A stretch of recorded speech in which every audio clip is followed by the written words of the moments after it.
ವಿಜಯಪುರ ಪಟ್ಟಣದ ಶಿಡ್ಲಘಟ್ಟ ಕ್ರಾಸ್ನಲ್ಲಿ ಮುಖ್ಯ ರಸ್ತೆಯ ಸಮೀಪದಲ್ಲಿ ಹಲವು ವರ್ಷಗಳಿಂದ ಇಟ್ಟುಕೊಂಡಿದ್ದ ಗುಜರಿ ಅಂಗಡಿಗಳನ್ನು ತೆರವು ಮಾಡುವುದಕ್ಕಾಗಿ ಬಂದ ಪುರಸಭೆ ಅಧಿಕಾರಿಗಳು ಗುಜರಿ ಅಂಗಡಿ ಮಾಲೀಕನ ಆವಾಜ್ಗೆ ಹೆದರಿ ಮೂಕ ಪ್ರೇಕ್ಷಕರಾಗಿ ನಿಂತಿದ್ದ ಘಟನೆ ನಡೆಯಿತು. ಹಲವು ವರ್ಷಗಳಿಂದ ಇಟ್ಟುಕೊಂಡಿದ್ದ ಗುಜರಿ ಅಂಗಡಿಯಿಂದ ಸಾರ್ವಜನಿಕರಿಗೆ ಹಾಗೂ ಶಾಲಾ ಕಾಲೇಜುಗಳಿಗೆ ಹೋಗುವ ವಿದ್ಯಾರ್ಥಿಗಳಿಗೆ ತೊಂದರೆಯಾಗಿತ್ತು. ಗುಜರಿ ಅಂಗಡಿ ತೆರವು ಮಾಡಿಸ್ರಿ ಅಂತ ಸಾರ್ವಜನಿಕರು ಎಷ್ಟು ಬಾರಿ ಮನವಿ ಮಾಡಿದರೂ ಅಧಿಕಾರಿಗಳು ಗಮನಹರಿಸಿರಲಿಲ್ಲ. ಸಾರ್ವಜನಿಕರಿಂದ ಒತ್ತಡ ಹೆಚ್ಚಾದಾಗ ಜೆಸಿಬಿಯೊಂದಿಗೆ ಬಂದಿದ್ದ ಪುರಸಭೆ ಸಿಬ್ಬಂದಿ ತೆರವು ಕಾರ್ಯಾಚರಣೆಗೆ ಇಳಿದರಾದರೂ ಗುಜರಿ ಅಂಗಡಿ ಮಾಲೀಕನ ಆವಾಜ್ಗೆ ಹೆದರಿ ಕೈಕಟ್ಟಿಕೊಂಡು ನಿಂತುಕೊಂಡರು. ಸ್ಥಳೀಯರು ಹಾಗೂ ಗುಜರಿ ಅಂಗಡಿ ಮಾಲೀಕನ ನಡುವೆ ಕೆಲಕಾಲ ಮಾತಿನ ಚಕಮಕಿ ನಡೆಯಿತು. ಮಾತಿನ ಚಕಮಕಿಯ ನಡುವೆ ಎಂಟ್ರಿ ಕೊಟ್ಟ ಪೊಲೀಸರು ಗುಜರಿ ಅಂಗಡಿ ತೆರವು ಮಾಡಲು ಮಧ್ಯಾಹ್ನ 2 ಗಂಟೆಯವರೆಗೂ ಸಮಯಾವಕಾಶವನ್ನು ಕೊಡಿಸಿದರು. ಆದರೂ ಗುಜರಿ ಅಂಗಡಿ ಸಾಮಾನುಗಳನ್ನು ತೆರವುಗೊಳಿಸಲಿಲ್ಲ. ಇದರಿಂದ ಬೇಸತ್ತ ಸಾರ್ವಜನಿಕರು ಪುರಸಭೆಯ ಮುಂದೆ ಪ್ರತಿಭಟನೆ ನಡೆಸಿದರು. ಮಂಗಳವಾರ ಬೆಳಿಗ್ಗೆ ಪೊಲೀಸರ ಸಹಯೋಗದಲ್ಲಿ ಗುಜರಿ ಅಂಗಡಿಗಳು ತೆರವುಗೊಳಿಸಲು ಕ್ರಮ ಕೈಗೊಳ್ಳುವುದಾಗಿ ಪುರಸಭೆ ಮುಖ್ಯಾಧಿಕಾರಿ ಸತ್ಯನಾರಾಯಣ ಅವರು ಭರವಸೆ ನೀಡಿದ್ದರಿಂದ ಪ್ರತಿಭಟನೆ ಕೈಬಿಟ್ಟರು. ಎನ್ ಭಾಸ್ಕರ್ ಬಾಬು ಜೊತೆ M Muninarayana, SPM news, Vijayapura.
Municipality ರಸ್ತೆ ಅಗಲೀಕರಣ ವಿಚಾರದಲ್ಲಿ ಅಂಗಡಿಗಳೆಲ್ಲ ತೆರವು ಮಾಡಿಸ್ತಾ ಇದ್ದಾರೆ. ಆದರೆ ಇಲ್ಲಿ ಈ ಗುಜರಿ ಇಟ್ಕೊಂಡ್ರು ಸುಮಾರು ವರ್ಷಗಳಿಂದ ಎಲ್ಲರಿಗೂ ಲಂಚ ಕೊಟ್ಟು ಮಾಮೂಲಿ ಕೊಟ್ಟು ಅವ್ನು ಗುಜರಿ ಎತ್ತಿದಿರೇ ಇದ್ದಾನೆ. ಇವತ್ತು ಸಾರ್ವಜನಿಕರೆಲ್ಲ ಎತ್ತಲೇಬೇಕಂತ ಹೇಳ್ಬಿಟ್ಟು ಮುಂದೆ ನಿಂತ್ಕೊಂಡು ಪ್ರತಿಭಟನೆ ಮಾಡ್ತಾ ಇದ್ದಾರೆ. 2 ಅವರ್ ಟೈಮ್ ತಗೊಂಡಿದ್ದಾನೆ. ಆ 2 ಅವರಲ್ಲಿ ಅವನು ರಸ್ತೆ ತೆರವು ಮಾಡಬೇಕು. ಇದೆಲ್ಲ ಗುಜರಿ ಐಟಮ್ ಎಲ್ಲ ಎತ್ತಬೇಕು. ಮುನ್ಸಿಪಾಲಿಟಿ ಅವರು ಮತ್ತು ಪೊಲೀಸವರು ಬಂದು ಅವ್ರಿಗೆ 2 ಅವರ್ ಟೈಮ್ ಕೊಟ್ಟಿದ್ದಾರೆ. ಈ ಥರ ಅವನು ಸುಮಾರು 5-6 ವರ್ಷದಿಂದ ಹೇಳ್ಕೊಂಡೇ ಬರ್ತಾ ಇದ್ದಾನೆ. ಯಾವುದೇ ರೀತಿ ಒಂದು ದಿನವೂ ಒಂದು ಐಟಮ್ ಎತ್ತಿಲ್ಲ. ಪ್ರತಿದಿನ ಇನ್ನು ಅದರಲ್ಲಿ ಐಟಮ್ಗಳು ಬಂದು ಸೇರ್ತಾನೆ ಇದೆ ಹೊರತು ಎತ್ತಾ ಇಲ್ಲ. ಅವನು ಎಲ್ಲರಿಗೂ ದುಡ್ಡು ಕೊಟ್ಟು ಅವನ ಕೈಯಲ್ಲಿ ಇಟ್ಕೊಂಡಿದ್ದಾನೆ. ಅಲ್ಲಿ ರಸ್ತೆ ದೊಡ್ಡ ರಸ್ತೆನ ಅವನು ವೇಸ್ಟ್ ಐಟಮ್ ಹಾಕ್ಕೊಂಡು ಬರೋ ಬಸ್ಗಳಿಗೆ ಅಥವಾ ಗಾಡಿಗಳಿಗೆ ಟರ್ನಿಂಗ್ ಮಾಡ್ಕೊಳ್ಳೋದಕ್ಕೂ ಸಮಸ್ಯೆ ಆಗ್ತಾ ಇದೆ. ಆ ಥರ ಮಾಡಿ ಇಟ್ಕೊಂಡಿದ್ದಾನೆ. ಅವನದೇ ಸ್ವಂತ ಜಾಗ ಥರ ನಡ್ಕೊತಾ ಇದ್ದಾನೆ. ಅವನ್ನ ಯಾರು ಹೇಳೋರಿಲ್ಲ ಕೇಳೋರಿಲ್ಲ. ಬೆಳಗ್ಗೆಯಿಂದ ಮುನ್ಸಿಪಾಲ್ಟಿಯವರು 30 ಜನ ಅಧಿಕಾರಿಗಳು ಅವ್ನು ಹೇಳೋ ಮಾತು ಕೇಳಿಕೊಂಡು ಅವನಿಗೋಸ್ಕರ ಕಾತ್ಕೊಂಡು ಕೂತಿದ್ದಾರೆ. ಅಂಥ ಕಾಯೋಂಥದ್ದೇನಿದೆ ಅಂತ ಬೆಂಗಳೂರಲ್ಲಿ 5 ನಿಮಿಷ 10 ನಿಮಿಷ ಟೈಮ್ ಕೊಡ್ತಾ ಇಲ್ಲ. ಇವನಿಗೆ ಒಂದು ಮಧ್ಯಾಹ್ನ ಟೈಮ್ ಕೊಡೋ ಅಂಥದ್ದು ಏನಿದೆ? ಅವನೇನು ಬಡವನ ಅವ್ನಿಗೆ ಆಗಿ ಮಿಕ್ಕೋಗಿದೆ. ಅವನು ಆ ಥರ ನಡೆಸ್ತಾ ಇದ್ದಾನೆ ಅಷ್ಟೇ. ಮುನ್ಸಿಪಾಲ್ಟಿಯವರು ಮುಂದೆ ನಿಂತ್ಕೊಂಡು ಅದೇನಿದೆ ತೆರವು ಮಾಡಿಸ್ಬೇಕು. ಇವತ್ತು ದಿವಸ ವಿಜಯಪುರ ಟೌನಿನಲ್ಲಿ 50,000 ಜನಸಂಖ್ಯೆ ಇರುವಂಥ ಊರಿದು. ಈ ಊರಿನಲ್ಲಿ ಬಹಳ ಅಭಿವೃದ್ಧಿ ಆಗ್ತಾಯಿದೆ.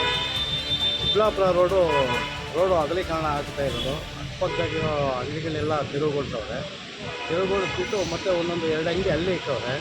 ಅವರು 10 ವರ್ಷದಿಂದ ನಾವು ಇಲ್ಲೇ ಇದ್ದೀವಿ ಅಂತ ಹೇಳ್ಬಿಟ್ಟು ಅವ್ರನ್ನ ಅಲ್ಲೇ ಬಿಟ್ಟವ್ರೆ. ಯಾವುದೇ ಕಾರಣಕ್ಕೆ ಪುರಸಭೆ ಅಧಿಕಾರಿಗಳು ಅವ್ರನ್ನ ಕೂಡಲೇ ತೆರವುಗೊಳಿಸಬೇಕು. ಈಗಾಗಲೇ ಅಲ್ಲಿ ಬಹಳಷ್ಟು ವಾಹನಗಳು ಓಡಾಟ ಜಾಸ್ತಿ ಆಗೋದ್ರಿಂದ, ಸ್ಕೂಲ್ ಮಕ್ಕಳು ಓಡಾಟ ಜಾಸ್ತಿ ಆಗೋದ್ರಿಂದ ಬಹಳ ತೊಂದರೆ ಆಗ್ತಾಯಿದೆ. ಶಿಡ್ಲಘಟ್ಟ ಕ್ರಾಸ್ನಲ್ಲಿ ಒಂದು ಗಾಡಿ ಬಂದು ಸ್ಟಾಕ್ ಬಹಳ ತೊಂದರೆ ಆಗ್ತಾಯಿದೆ. ಈ ಒಂದು ನಿಟ್ಟಿನಲ್ಲಿ ಇಲ್ಲಿ ಸಂಬಂಧಪಟ್ಟ ಅಧಿಕಾರಿಗಳು ಶೀಘ್ರವೇ ಅದನ್ನು ತೆರವುಗೊಳಿಸಬೇಕಾಗಿ ಕೋರಿಕೊಳ್ಳುತ್ತೀವಿ. ಹಾಗಾಗಿ ಅದನ್ನೇನನ್ನ ಬೇರೆ ಥರ ಅವ್ರ ಬೆಂಬಲವಾಗಿ ಬೇರೆಯವ್ರು ನಿಂತ್ಕೊಂಡು ಅವ್ರು ಬೇಡ ಅನ್ನೋ ಉದ್ದೇಶ ಏನೇನು ಅವ್ರು ಇಟ್ಕೊಂಡವ್ರಂದರೆ ನಾವು ಬೀದಿಗಿಳಿದು ಹೋರಾಟ ಮಾಡಬೇಕಾಗುತ್ತದೆ. ಇದು ಎಚ್ಚರಿಕೆ.